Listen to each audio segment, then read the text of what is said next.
ಕೋರಿ ಸುಕ್ಕ ಮತ್ತೆ ಕೋರಿ ಸಾರು ಮಾಡ್ತಿದ್ದೇವೆ.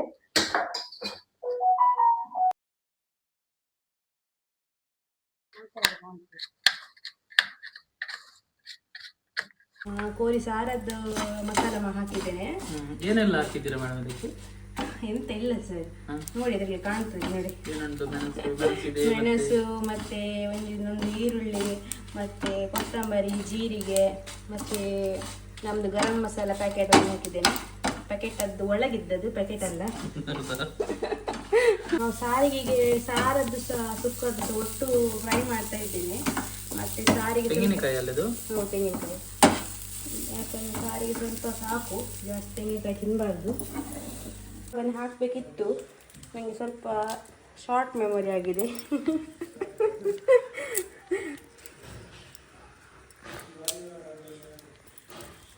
ಈಗ ಹಾಕ್ತಿದ್ದೇನೆ. ಬೆಳ್ಳುಳ್ಳಿ ತಿಂದಷ್ಟು ಒಳ್ಳೆಯದು ಜೀವಕ್ಕೆ. ಒಂದು ಇಡೀ ಕಂಡೆ ಹಾಕಿದೆ ನೋಡು. ಇದನ್ನು ಗ್ರೈಂಡ್ ಮಾಡಿ ಬರುವ ಗೈಸ್, ಬನ್ನಿ.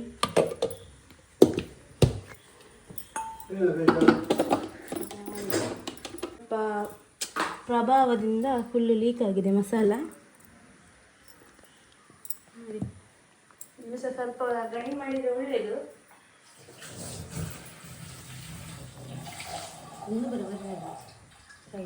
ಸ್ವಲ್ಪ ಅರಶಿನ ಹಾಕಿ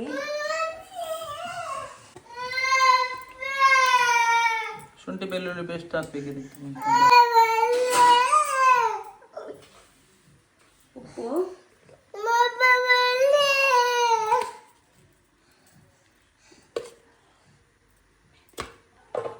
ಈಗ ಪೇಸ್ಟನ್ನು ಹಾಕುವ. ಯಾವುದ್ರದ್ದು ಪೇಸ್ಟ್ ಮೇಡಮ್ ಇದು? ಮೆಣಸಿನ್ಕಾಯಿದ್ದು, ಬ್ಯಾಡಗಿ ಮೆಣಸು.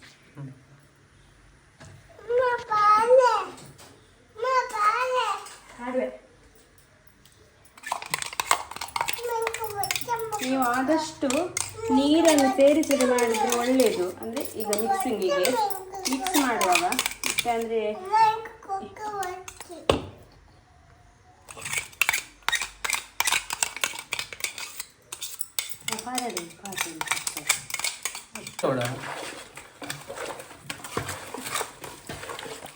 ಹೀಗೆ ಮಾಡಿ ಎಲ್ಲ ಮಿಕ್ಸ್ ಮಾಡಬೇಕಾ? ಮತ್ತೆ ನೀರುಳ್ಳಿ ಹಾಕಿ.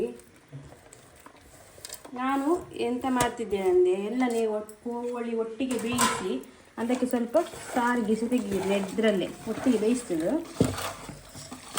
ಅರ್ಥ ಆಯ್ತಾ ಪ್ರೇಕ್ಷಕರೇ?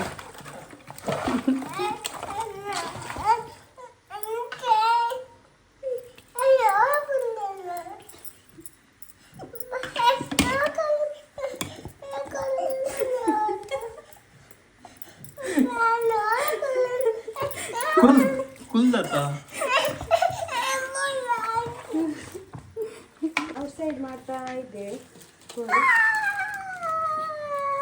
ಇದರಲ್ಲಿ ಮಜಾನೇ ಬೇರೆ. ಒಂದರಲ್ಲಿ ಸುಕ್ಕ, ಒಂದರಲ್ಲಿ ಸಾರದು ಚಿಕನ್ ಸುಕ್ಕದಲ್ಲೇ ಉಂಟು. ಒಟ್ಟಿಗೆ ಬೇಯಿಸಿ ಮತ್ತೆ ಲಾಸ್ಟಿಗೆ ಚೇಂಜ್ ಮಾಡಿದರೆ.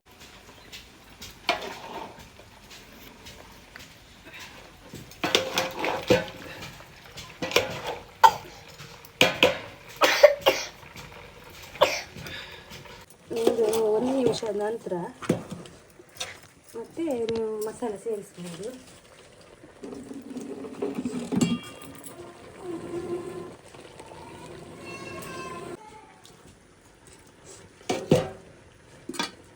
ಇದು ಟೇಸ್ಟ್ ನೋಡ್ತಾರಂತೆ. ಇದು ಟೇಸ್ಟ್ ನೆಕ್ಸ್ಟ್ ಲೆವೆಲ್ ಇರ್ತದೆ. ಒಮ್ಮೆ ಚೆಕ್ ಮಾಡ್ಬೋದು ನೀವು, ಹಾಗೆ ಮಾಡಿ.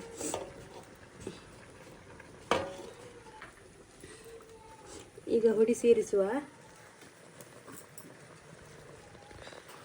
ಸ್ವಲ್ಪ ಸೇರಿಸ್ತೇನೆ ಫಸ್ಟಿಗೆ, ಯಾಕಂದರೆ ನಾವು ಆಲ್ರೆಡಿ ಆಗ ಮೆಣಸಿನ ಹುಡಿ ಹಾಕಿದ್ದೇವೆ.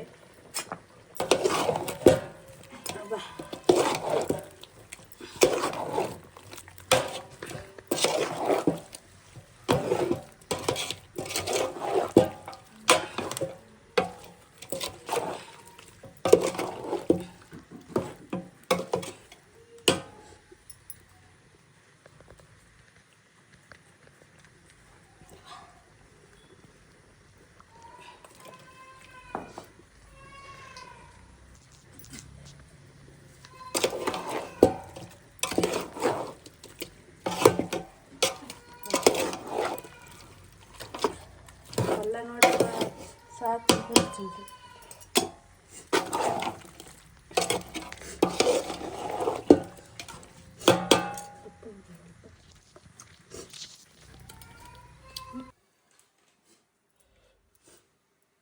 ಜಾಸ್ತಿ ಮಾಡಿದ್ರೆ ಜಾಸ್ತಿ ಕನ್ನಡ